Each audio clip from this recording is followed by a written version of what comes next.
الحمد لله الذي هدانا لهذا وما كنا لنهتدي لولا أن هدانا الله أشهد أن لا إله إلا الله وحده لا شريك له وأشهد أن محمدا عبده ورسوله لا نبي بعده اللهم صل وسلم وبارك على محمد وعلى آله وأصحابه ومواله ولا حول ولا قوة إلا بالله Rabbi syrah li sadri wa yassir li amri wahlul 'uqdatam min lisani yafqahu qawli. Amma ba'du, para alim, para ulama, orang-orang yang kami tuakan, pengurus Masjid Darut Taqwa, Yayasan Darut Taqwa dan seluruh jamaah Masjid Darut Taqwa serta para pemirsa yang insyaallah dimuliakan Allah Subhanahu wa taala. Mudah-mudahan kita semuanya senantiasa dalam keadaan sehat walafiat sekeluarga. Dan kita bersyukur kehadirat Allah bisa berjumpa kembali, bersilaturahmi, sekaligus berupaya untuk meningkatkan kualitas agama kita, meningkatkan akidah kita, meningkatkan iman kita, menyempurnakan ibadah kita, dan memedomani kitab suci kita, Al-Quranul Karim, yang diturunkan oleh Allah untuk kita, untuk kebahagiaan dunia dan akhirat kita. Amin ya rabbal alamin. Kita awali dengan bacaan Al-Quran. Al-Fatihah. A'udzu billahi minasyaitonir rajim. Bismillahirrahmanirrahim. Alhamdulillahi rabbil alamin arrahmanir rahim maliki yaumiddin. Iyyaka na'budu wa iyyaka nasta'in ihdinas siratal mustaqim. Siratal ladzina an'amta 'alaihim ghairil maghdubi 'alaihim waladdallin. Amin. Salawat dan salam kita aturkan kepada Nabi kita Muhammad sallallahu alaihi wasallam. Baik, kita lanjutkan tafsir surah At-Taubah ayat 28. Di ayat sebelumnya Allah sudah menjelaskan kepada kita bahwa kemenangan kaum muslimin itu tergantung kegigihannya, ya, istiqomahnya di dalam berpegang teguh kepada Al-Quran dan Sunnah Rasulullah Sallallahu Alaihi Wasallam. Ya, tergantung bagaimana seorang Muslim, ya, menteladani Rasulullah, patuh taat kepada Allah dan Rasulullah. Ya, maka di dalam surah Al-A'raf itu disebutkan di ayat ke-33 itu kan, "Wa ma kana Allahu mu'adzibahum wa anta fihim, wa ma kana Allahu yu'adzibahum wa hum yastaghfirun." Jadi Allah itu tidak mengazab manusia selagi manusia itu di tengah-tengahnya ada Rasulullah. Ya. Musibah apapun yang menimpa kita insya Allah tidak merupakan azab, ya, selama kita mengikuti sunnah Rasulullah Sallallahu Alaihi Wasallam. Kalau terjadi musibah, mudah-mudahan menjadi cara-cara Allah untuk meningkatkan kualitas iman kita, meningkatkan derajat kemuliaan kita di sisi Allah Subhanahu wa taala. Nah, kali ini jamaah sekalian, surah At-Taubah ayat 28. A'udzubillahi minasyaitonir rajim. Bismillahirrahmanirrahim. Ya ayyuhalladzina amanu innamal musyrikuuna najasun. Ya ayyuhalladzina amanu, wahai orang-orang iman, innamal musyrikuuna, ya, sesungguhnya pada dasarnya orang-orang musyrik itu najasun. Apa najasun itu? Najis, ya. Najis di sini ada beberapa tafsir menyampaikan bahwa najis secara fisik, tapi kebanyakan ahli tafsir menyampaikan termasuk Ibnu Katsir itu najasun di sini adalah najis secara majazi. Najis secara maknawi, ya. Jadi secara fisik memang mereka tidak najis. Bisa jadi secara fisik mereka kelihatan bersih, rapi, ya kan? Ganteng, cantik, gagah, ya. Dan mereka enggak najis. Kita pegang mereka, kita bersalaman dengan mereka, itu tidak masalah, enggak najis, tidak senajis seperti kita pegang kotoran. Ya. Misalnya Alvin ketemu dengan Ronaldo mama, ya. Nah, tegur sapa atau dada-dada bersentuhan tangan enggak apa-apa. Tapi ketika seorang kafir, kenapa disebut dengan najis? Najis dari segi akidah. Jadi innamal musyrikuna najasun itu adalah orang-orang musyrik itu najis, kotor. Kotor apanya? Kotor akidahnya. Kenapa? Karena mencampuri akidah mereka itu, keyakinan mereka itu dengan menyekutukan Allah. Sudah tahu bahwa Allah itu Maha Esa, tapi masih meyakini bahwa Allah itu terdiri dari satu di antara tiga, tiga di antara satu misalnya, ya kan? Makanya di dalam Al-Quran disebutkan ghairil maghdubi alaihim waladhdallin. Jangan sampai kita termasuk menjadi orang yang maghdubi. Ya, maghdubi itu orang yang dimurkai. Orang yang dimarahi sama Allah. Ya. Siapa itu? Yaitu orang-orang Yahudi. Kemudian waladhdallin dan juga tidak menjadi golongan orang yang sesat. Siapa orang yang sesat itu? Yaitu orang-orang Nasrani. Ya. Bagaimana sesat? Karena mereka meyakini ada seorang nabi yang notabene adalah seorang manusia, ya, putra dari seorang ibu yang bernama Maryam, tapi oleh mereka diakui sebagai anak Tuhan. Itu kan tersesat. Loh, anehnya lagi, orang tersesat kok diucapkan selamat. Ya kan? Sehingga banyak ulama termasuk Majelis Ulama Indonesia memberikan fatwa bahwa mengucapkan hari kelahirannya seorang anak Tuhan itu adalah haram. Kenapa haram? Karena mereka najis, akidahnya najis, akidah mereka kotor. Saking kotornya di dalam Al-Fatihah dikategorikan sebagai orang sesat. Ya Pak ya. Yang lebih mengerikan lagi itu mereka berani mengatakan bahwa selain dari mereka itu dianggap domba-domba yang tersesat. Lebih baik seorang muslim, Al-Quran menyebutkan orang yang akidahnya najis itu orang yang tersesat, masih disebut orang. Nah mereka dengan jahatnya domba-domba tersesat. Mas Odi gantengnya seperti itu dikatakan domba, mau kamu? Wahai domba-domba Odi yang ganteng tersesat. Ini loh. Masalahnya di situ. Tapi bukan berarti kula jenengan tidak rukun sama mereka. Kita tetap toleransi. Ya.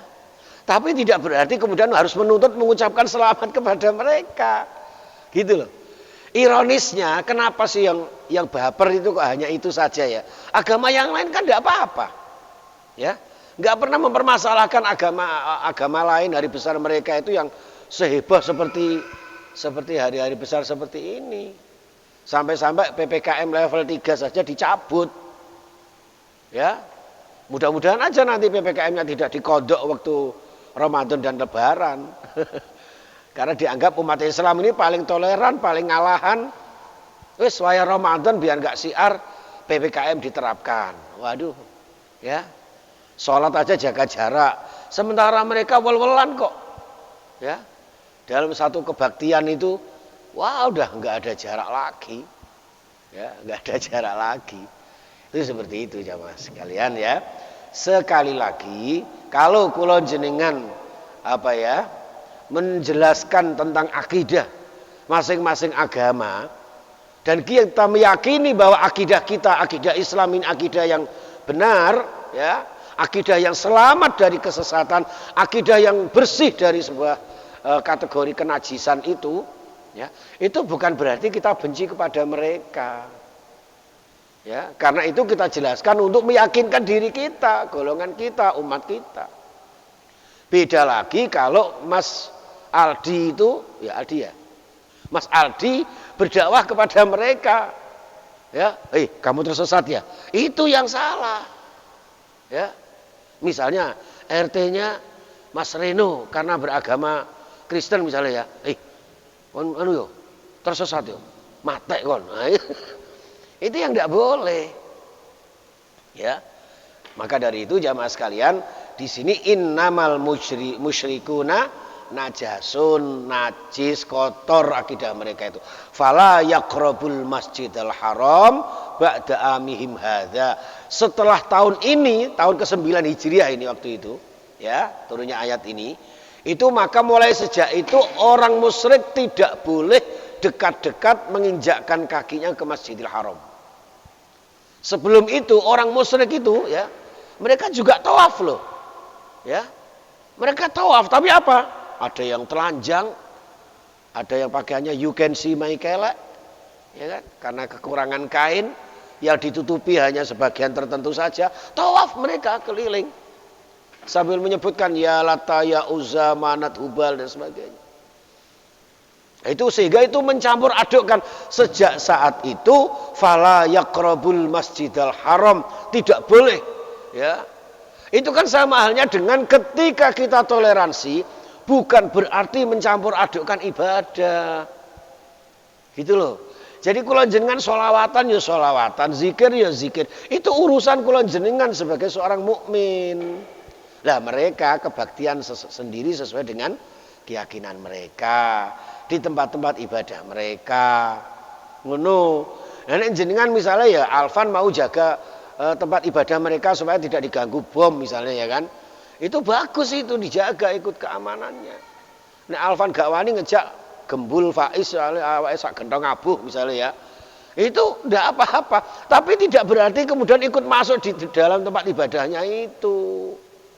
Ya. Kono haleluya Alfan la ilaha illallah.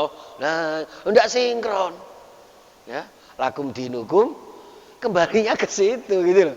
Jadi ba'da amim hadza sejak 9 Hijriah itu orang musyrik tidak boleh lagi mendatangi Masjidil Haram. Wa in khiftum ailatan fasawfa yughnikumullah min fadli. Kenapa? Karena sebelum itu orang musyrik itu punya andil besar menambah sumbangsih ekonomi bagi kaum muslimin. Mereka datang, otomatis dodolannya kan payu, ya kan? Pak Mail dodolan unde-unde, payu gara-gara orang musyrik ikut tawaf itu tadi. Tapi sejak itu dilarang. Ketika dilarang otomatis kan menganggap bahwa ada ekonomi yang terganggu. Disinilah jawabannya wa in khiftum, kalau kalian merasa takut ailatan akan mendapatkan satu kemiskinan, akan terjadi kefakiran ya, fasaufa yughnikumullah min fadlih. Yakinlah bahwa Allah akan mencukupi kalian. Allah akan memberikan rizki kepada kalian min fadlihi, dari karunia-Nya. Jadi tidak usah khawatir. Ya, lah apa kono masjid iku kok salat gak kena dipangan misalnya kan. Itu jangan khawatir, Allah yang mencukupi kita. Gitu. Lah iki kok misalnya minuman keras dilarang, bagaimana nanti biaya cukainya untuk bangsa Indonesia? Tidak usah khawatir. Nanti Allah yang akan mencukupi. Justru jangan sampai negeri yang indah ini, hasil para pejuang ini dikotori dengan hasil-hasil yang syubhat, apalagi yang haram. Hasil pajak diskotik misalnya ya, hasil pajaknya dangdutan gitu ya. Kalau bisa jangan ya, jangan dikotori dengan itu. Nanti Allah yang akan memberikan kecukupan itu. Ya, jangan sampai justru mengundang balak bencana. Ya, ini sudah ada gempa lagi, ada banjir lagi, angin taupan dan sebagainya ini harus menjadi perhatian buat kita. Makanya Allah akan mencukupi rizki kula jenengan min fadlihi insya'a innallaha alimun hakim. Jadi Allah menghendaki kalau umatnya, hambanya ini benar-benar berharap untuk mendapatkan karunia Allah dengan meningkatkan kualitas keimanannya kepada Allah. Jangan dicampuri dengan keyakinan-keyakinan yang lain. Tidak ada keyakinan dalam Islam itu bahwa semua agama benar, itu salah. Yang paling benar adalah Islam. Nah sekarang ini kita mau digiring-giring bahwa semua agama itu benar. Jadi kita nggak boleh fanatik kepada agama. Sak karepmu. Misalnya Reno itu malam Jumat nang masjid yasinan tahlilan. Kok malam Minggu nang gereja haleluyaan, gitaran. Itu tidak seperti itu. Itu loh ya. Jadi jamaah sekalian, innallaha alimun hakim. Sesungguhnya Allah itu maha mengetahui. Mengetahui apa? Mengetahui apa-apa yang ada di hati kita. Aku nek ngaji kira-kira oleh apa? Itu Allah Maha tahu. Aku nek berjuang kepada agama Allah, itu kira-kira balasannya apa? Itu Allah Maha tahu. Lah karena kemahatauan Allah itulah maka kemudian ditutup dengan Hakimun, Maha bijaksana. Bijaksananya bagaimana? Oh, sing cocok antara Alvin sama Alvan walaupun anak kembar itu sing situke gawe kaos putih, situke blontheng. Itu kebijaksanaan Allah. Ya, seperti itu. Ya. Oh, Mas Aldi itu enaknya di SMK apa gitu ya. Terus sing Faiz itu di SMK apa gitu. Itu sudah tahu. Gitu loh. Ya, itu maha bijaksananya Allah Subhanahu wa taala sehingga kita semuanya tidak perlu khawatir, tidak perlu takut. Allah yang mencukupi kita, tinggal kita gigih dalam agama kita, ya, kuat di dalam iman kita, jangan sampai dicampur dengan hal-hal yang akan menjadikan kula jenengan menjadi seperti kaum musyrikin, ya, mencampur adukkan keyakinan-keyakinan kita dengan hal-hal yang selain Allah. La ilaha illallah wahdahu la syarikalah. Allah Maha Esa, tidak ada sekutu baginya. Dan di ini kok ada pejabat yang mengucapkan selamat hari besar agama lain, bisa jadi kita khusnudzon saja karena mereka harus mengayumi seluruh lapisan masyarakat, komponen bangsa. Mudah-mudahan dalam hatinya tidak meyakini bahwa di situ adalah ada satu keyakinan kelahiran anak Tuhan. Kalau misalnya meyakini itu kelahiran seorang anak manusia, seorang nabi, ya tidak masalah. Ya, kayak kita mengadakan Maulid Nabi itu kan sering saya sampaikan. Nah, itu Maulidun Nabi Isa, hari kelahirannya Nabi Isa. Itu. Kalau di negara lain seperti di Mesir itu tidak Desember sebetulnya, Januari. Ya, 25 Desember itu kelahirannya Dewa Matahari. Ya, itu Masya Allah. Coba antum buka TikTok, di situ ada namanya Mbak Uni namanya ya. Itu Masya Allah kajiannya terhadap kristologi luar biasa. Ya, itu biasanya malam antara jam 9 sampai kadang jam 1 malam itu berdebat. Wah, dari mereka yang orang-orang non Muslim itu digodok betul-betul. Banyak juga yang akhirnya menjadi mu'alaf masuk Islam. Di situ karena penterjemahannya itu jadi di situ jemaah sekalian ya. Ini jadi satu sisi ya kita tidak seuzon kepada pejabat-pejabat kita karena itu kewajiban mereka, mungkin mudah-mudahan dalam hatinya mengucapkan selamat hari Natal itu adalah kelahiran seorang nabi Isa ya. Nah, tapi karena lahirnya diyakini hari itu ya wallahu alam itu ya, amrih amannya kula jenengan agar imannya sempurna, imannya selamat, ya wis ndak usah mengucapkan gitu. Ya. Kalau misalnya ada teman-teman yang merayakan, ya kita hormati, kasih jalan, kasih kesempatan untuk mereka mengadakan puji-pujian atau apa, wis monggo ya. Wis seperti itu. Nggih. Baik, jamaah sekalian rahimakumullah, hari ini satu ayat saja ya, satu ayat saja. Ada ayat 29 tambah ngeri lagi itu. Konsekuensinya kita untuk mempertahankan iman kita ini ya kepada orang yang ngengkel kepada kekafiran mereka itu kita wajib membunuh itu. Qatilul ladzina la yu'minuna ya. Perangi orang-orang yang tidak mau beriman kepada Allah itu. Ya. Itu seperti itu ya. Tapi tidak ini tentu ada beberapa hal yang harus kita kaji bersama. Tidak ujug-ujug kok ketemu wong non muslim terus sampan kepui sampan ya tidak ya. Nggih, saya kira itu jamaah sekalian ya, sedikit kajian kita, mudah-mudahan diberikan manfaat dan keberkahan ya untuk meningkatkan kualitas keimanan kita nggih.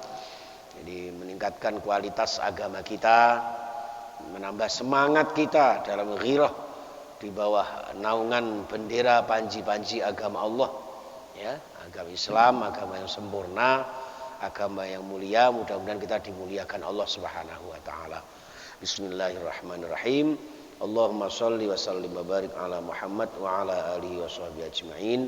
Allahumma arhamna bil Qur'an washfa'na bil Qur'an wahdina bil Qur'an. Ya Allah, rahmati kami dengan Al-Qur'an, berikan kami petunjuk-Mu melalui Al-Qur'an.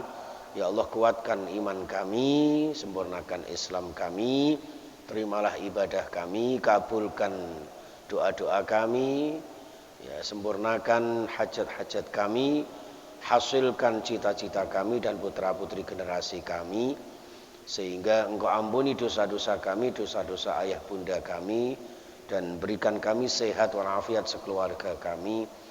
Ya Allah, mudahkan segala kesulitan kami, lancarkan segala usaha kami.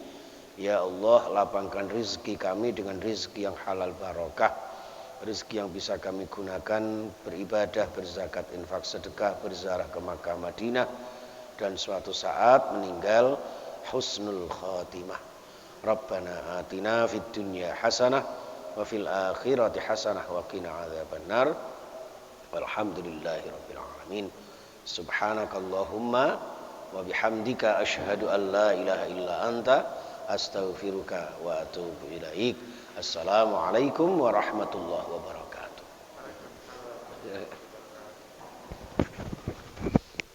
Karena